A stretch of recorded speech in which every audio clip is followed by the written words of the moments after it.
There is a tree that can grow 15 feet in a single year. Not 15 inches, not 15 feet over a decade.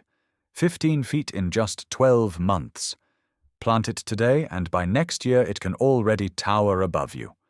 Most trees do not grow like that. Oaks may add about a foot a year. Maples grow a little faster, but still slowly by comparison. Traditional timber trees often need 30 to 50 years before they are ready for harvest. An entire working lifetime can pass while waiting for one stand of trees to mature. But this tree reaches useful size in a fraction of that time. Timber that may take decades from conventional hardwoods can be produced in only a few years. Firewood that normally requires long-term land use can be grown far faster and at far lower cost. And the surprise does not end with speed. According to the script's central claim, this wood can burn hotter than coal. It is presented not only as a fast-growing timber species, but as a powerful fuel source, a renewable resource, and a possible answer to both energy costs and carbon capture. Then comes the contradiction. A tree this productive, this versatile, and this economically disruptive is illegal to plant across much of the United States. Not merely discouraged, not lightly regulated. In many places, planting it is treated as a violation because it has been labeled invasive. That is the official explanation. But the script argues that the deeper reason is economic, not ecological. A tree that grows this fast threatens industries built on scarcity. It threatens slow-cycle timber markets. It threatens fossil fuel dependence. It threatens carbon credit systems that profit from expensive, limited solutions. So the story begins with a simple question. What happens when nature produces something so useful, so fast, and so cheaply that entire industries cannot compete with it? This is the file on Paulownia, the tree that grows with astonishing speed, burns with intense heat, and according to this script, may have been restricted not because it failed, but because it worked too well.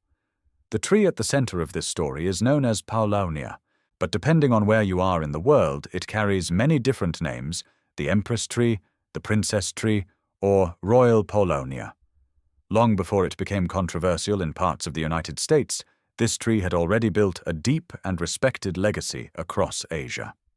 In China, Paulownia has been cultivated for more than 3,000 years. It is not just another fast-growing species. It is woven into culture, tradition, and identity. Ancient agricultural systems intentionally integrated Paulownia into farmland, where it grew alongside crops without significantly competing for resources. Farmers valued it not only for its wood, but for the way it supported long-term land productivity. Its importance extended beyond agriculture.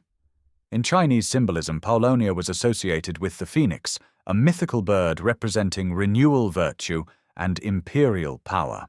According to tradition, the phoenix would only land on a Paulownia tree, elevating the tree itself into a symbol of prestige and harmony. Japan developed its own deep connection to the species. The Paulownia crest, known as the kiri, became an official emblem used by the government and the imperial household.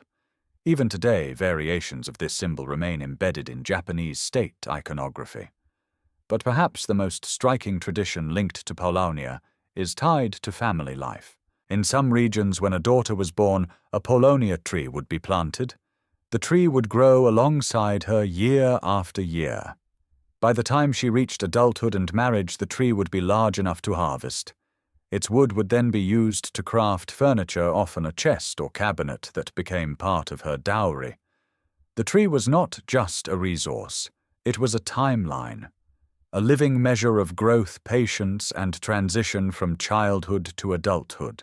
From a practical standpoint, this tradition also made sense. The tree grew quickly enough to match the years of upbringing, yet produced wood valuable enough to serve as a meaningful economic asset. Over centuries, this combination of speed, utility, and symbolism gave Paulownia a unique status. It was not treated as a nuisance or a threat. It was cultivated, respected, and intentionally spread. This historical context creates a sharp contrast with its modern reputation in parts of the West. In one region of the world, Paulownia is a cultural asset tied to identity craftsmanship and generational tradition. In another, it is often labeled as invasive, restricted, or even undesirable. That contrast raises an important question that will follow the rest of the story.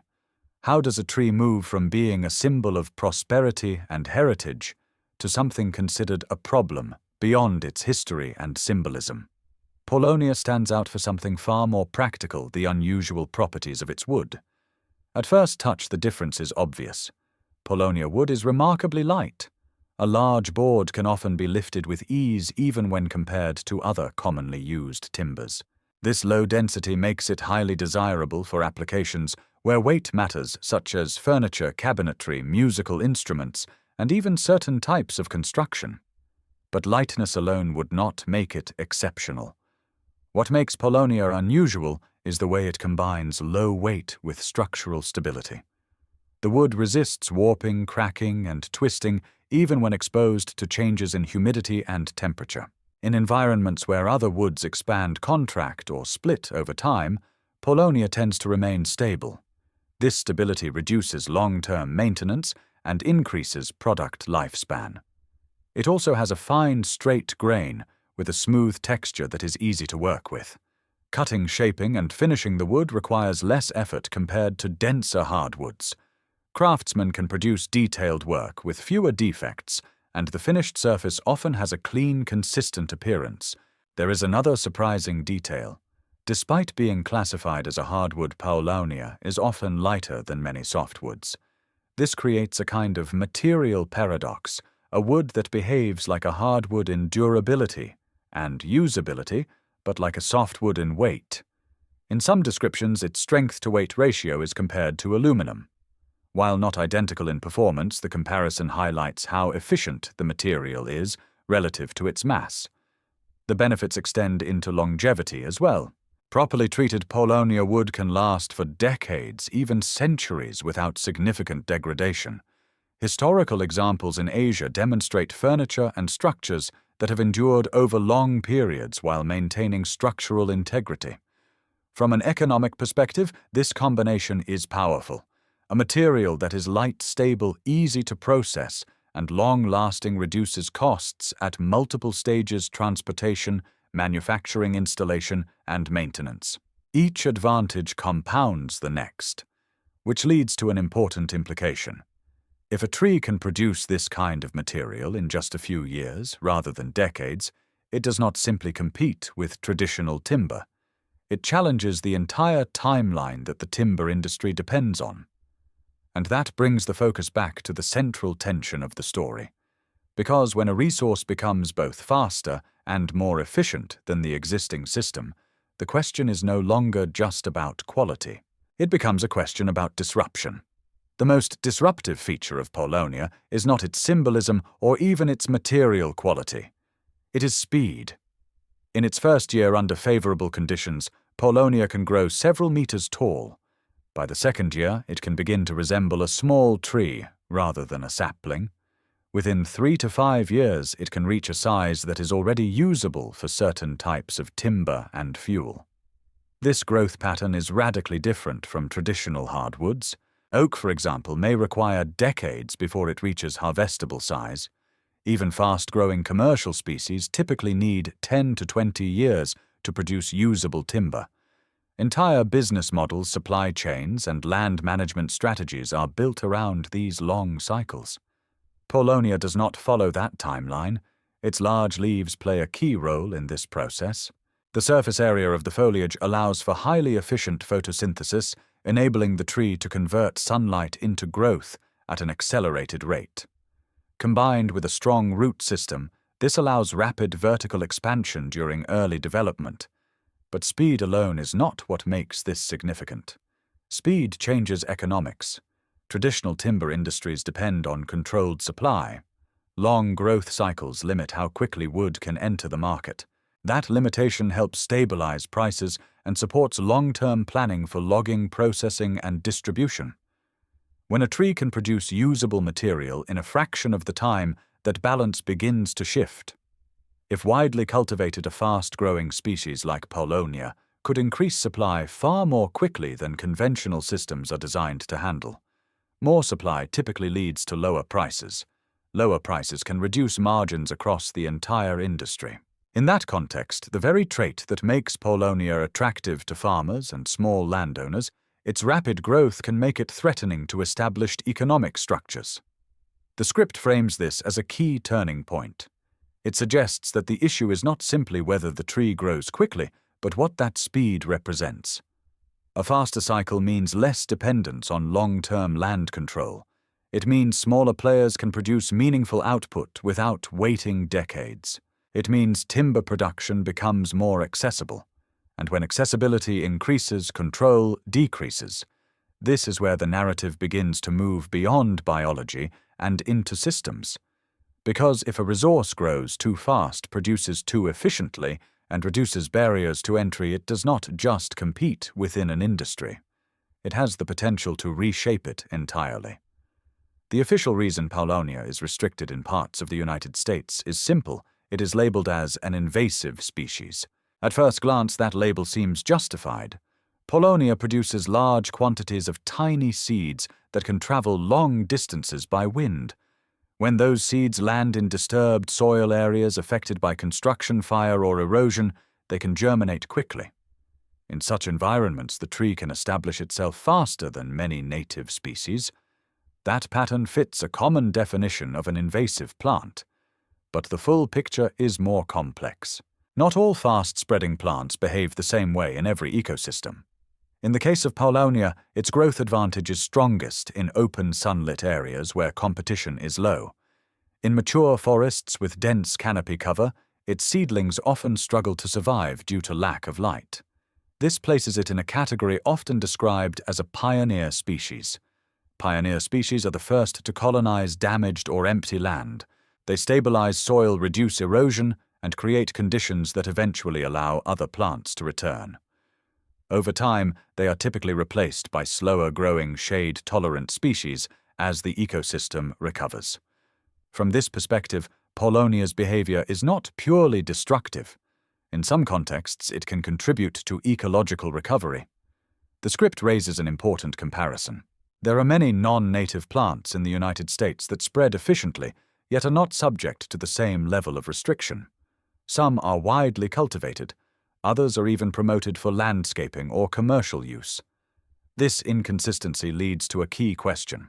Is the label invasive always applied based purely on ecological impact, or can other factors influence how that label is used? The argument presented here does not deny that Paulownia can spread aggressively under certain conditions. Instead, it suggests that the classification may be overly simplified, reducing a complex ecological role into a single negative category. In reality, the impact of any species depends on context, climate, land use, management practices, and surrounding ecosystems. By focusing only on its ability to spread, the broader discussion about its potential benefits, soil recovery, rapid biomass production, and renewable resource generation may be overlooked. And that brings the narrative back to its central tension. Because when a plant is defined primarily by its risks, its advantages can disappear from the conversation. And once that happens, the question shifts from science to framing. Beyond timber and ecological debates, Paulownia enters an even more sensitive domain: energy. According to the script, one of the most striking claims is that Paulownia wood can burn hotter than coal. Whether in raw wood form or processed into biomass fuel, it is presented as a high-energy source capable of generating significant heat output. If accurate, that alone would be noteworthy. But the deeper implication lies in how the tree regenerates. After being cut, Paulownia can regrow from its existing root system. This process, known as coppicing, allows the tree to produce new trunks without needing to be replanted. Within a few years, the regrown wood can again reach harvestable size. This creates a repeating cycle. Plant once, harvest multiple times. In practical terms, this means a single plot of land could generate a continuous supply of fuel without the need for replanting, heavy soil disturbance, or long waiting periods. Compared to traditional forestry, where each harvest often resets the entire cycle, This represents a more efficient and potentially more sustainable model. Now compare that to coal. Coal is finite. It requires extraction, transportation, and processing. Mining operations can significantly alter landscapes, and once coal is burned, it cannot be replaced on any meaningful human timescale. Paulownia, by contrast, is renewable within years. The script frames this contrast as a direct challenge. If individuals or communities can grow their own high-output fuel locally, dependence on centralized energy systems could decrease. Supply chains become shorter, costs can be reduced, energy production becomes more distributed. And when energy becomes more distributed, control shifts. This is where the narrative connects back to industry dynamics. Fossil fuel markets depend on scale infrastructure and long-established supply networks. A fast-growing, easily renewable fuel source does not need the same level of centralized coordination. It grows where it is planted. That simplicity is both its strength and potentially the source of resistance described in the script. Because when energy can be produced quickly, locally, and repeatedly, it does not just offer an alternative. It changes who controls access to it. Beyond energy, the script introduces another dimension where Paulownia could have significant impact: carbon. As concerns about climate change have grown, so has the importance of carbon capture. Trees play a central role in this process by absorbing carbon dioxide from the atmosphere and storing it as biomass. The faster a tree grows, the more carbon it can potentially absorb over a given period of time. This is where Paulownia stands out. Because of its rapid growth, it accumulates biomass at a much faster rate than many conventional tree species. In theory, this means it can capture carbon more quickly, making it an attractive candidate for reforestation or climate mitigation efforts. The script frames Paulownia as an unusually efficient carbon sink. If planted at scale, it could accelerate carbon absorption in a way that traditional slow-growing forests cannot match in the same time frame. This does not necessarily replace natural forests, but it introduces a different model, one focused on speed and rapid turnover. At the same time, a separate system has emerged around carbon, the carbon credit market. In this system, emissions can be offset by funding projects that reduce or capture carbon elsewhere. Companies purchase credits to balance their environmental impact. These credits often depend on long-term forestry projects, conservation programs, or technological solutions that require significant investment and time. The script suggests a potential tension. If a tree like Paulownia can capture large amounts of carbon quickly and at relatively low cost, it could disrupt the pricing and structure of existing carbon offset systems. A solution that is faster and cheaper may reduce the need for more complex, capital-intensive approaches. That possibility introduces an economic layer to what might otherwise seem like a purely environmental discussion. Because when carbon capture becomes more efficient, it does not just change environmental outcomes, it can also shift financial incentives. And when financial incentives shift, existing systems may resist change. The argument presented here is not that Paulownia alone can solve climate challenges, but that its capabilities raise important questions. If a natural system offers faster results than established models, how does that affect the industries built around those models? And more importantly, who benefits or loses when the speed of a solution increases? Beyond growth, timber, energy, and carbon, the script presents Paulownia as a tree with a broad set of additional advantages, many of which are rarely discussed in mainstream conversations. One of these is resistance. Paulownia wood is described as naturally resistant to decay, insects, and even fire. Its cellular structure contains properties that make it less attractive to pests and more durable under conditions that would damage other types of wood. In some accounts, the wood chars on the outside when exposed to high heat, creating a protective layer that slows further burning. If accurate, this could make it valuable in construction, particularly in areas where fire risk is a concern. A material that resists ignition or slows combustion can play a role in reducing structural damage during wildfires. Even if not completely fireproof, increased resistance can extend the time before failure time that can be critical in real-world situations. The script also highlights another capability: environmental cleanup. Paulownia is said to have the ability to absorb certain contaminants from the soil, including heavy metals.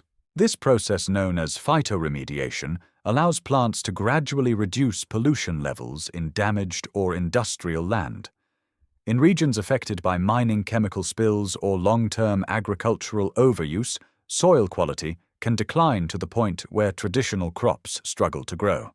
A fast-growing tree that can stabilize and partially restore such land offers both ecological and economic value. Instead of leaving degraded land unused, it can be repurposed into a productive system. There is also the question of propagation. Paulownia can be grown from seeds, but it can also regenerate from root systems and even from cuttings under certain conditions. This flexibility makes it relatively easy to cultivate at scale. A single planting effort can lead to multiple growth cycles, and expansion does not always require starting from scratch. However, this same trait contributes to its controversial reputation. A tree that spreads easily, grows quickly, and adapts to different conditions can be seen as difficult to control. What is an advantage in farming or land restoration can be interpreted as a risk in unmanaged environments. This duality runs throughout the narrative. Nearly every benefit described: fast growth, easy propagation, environmental resilience — has a corresponding concern. The same characteristics that make Paulownia efficient also make it unpredictable in certain contexts, and that tension shapes how it is perceived. In one framework, it is a highly adaptable, multi-purpose resource capable of solving several problems at once. In another, it is a species that requires careful management to prevent unintended consequences. The difference between those perspectives does not come from the tree itself. It comes from how its traits are interpreted and which outcomes are emphasized. The legal status of Paulownia in the United States is not uniform. It is a patchwork. In some states, the tree is fully restricted or classified as invasive, making intentional planting difficult or even illegal. In others, it is simply discouraged or monitored. And in certain regions, it can still be cultivated with little interference. This inconsistency creates a fragmented system. Two properties separated by a state line can be subject to entirely different rules, even if the environmental conditions are nearly identical. A tree considered a problem in one jurisdiction may be treated as a resource just across the border. From a regulatory standpoint, this reflects how environmental policy often operates in the U.S. decentralized, state-driven, and shaped by local priorities. But the script argues that this patchwork also produces confusion. For landowners, farmers, and small-scale growers, it becomes difficult to determine what is allowed, what is restricted, and what carries potential legal risk. The same species can move between categories depending on location, even when its biological behavior remains unchanged. Now compare this with other parts of the world. In China, Paulownia is widely cultivated and integrated into agricultural and forestry systems. In parts of Europe, it is grown commercially for timber and biomass. Countries such as Australia and Brazil have also explored or adopted Paulownia as a fast-growing resource for both wood production and environmental projects. In these regions, the tree is treated as an asset. It is planted intentionally, managed actively, and incorporated into economic planning.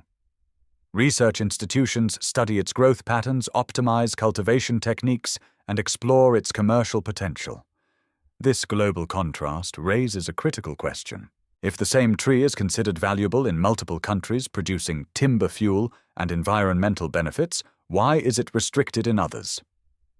The script suggests that the answer may not lie solely in ecology.